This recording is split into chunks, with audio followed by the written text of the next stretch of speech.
युवांतर चेतना का उद्भव प्रज्ञा अभियान के रूप में भारत भूमि से पुनः हो रहा है। ऐसा कुछ इस माध्यम से किया जा सकता है जिस पर गर्व किया जा सके। अब बारी उस सभ्यता का देश देशांतरों में प्रतिनिधित्व करने वाले प्रवासी भारतीयों की है, जिन्हें हर क्षेत्र में मनुष्य समुदाय को देव संस्कृति का वह स्वरूप समझाना है जो संव्याप, पतन, पराभव तथा भावी महाविनाश के से समूची मानव जाति को बचा सकती है।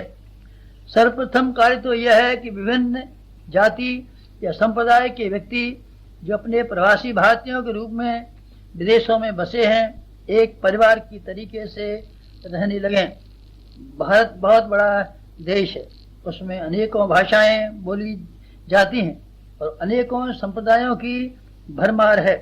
इस विभिन्नता विचित्रता के बावजूद एकात्मता यहाँ की विशेषता है। देव संस्कृति के अनुयायी प्राचीन काल में इस प्रकार की एकता बनाए रहे हैं। दर्शन की भिन्नता के कारण उन्होंने कभी व्यवहार भेद नहीं होने दिया। अब नवयुग की वेला में वर्ग भेद न पनपने देकर एक माता के पुत्रों जैसी एकात्मता उत्पन्न की जानी चाहिए। युग निर्माण योजना की लाल मसाल इसी संघ शक्ति की प्रतीक है। सभी को अब इसके नीचे एकजुट हो जाना चाहिए। इस हेतु आवश्यक है कि समय समय पर इन देशों में सम्मेलन समारोह होते रहें। इससे एक दूसरे को परिचित होने का अवसर मिलता है और प्रेम भाव बढ़ता है। मिलजुल कर काम करने का ऐसा मार्ग मिलता है जिससे सामूहिक कठिनाइयों से निपटना एवं प्रगतिशीलता के मार्ग पर चल सकना संभव हो सके।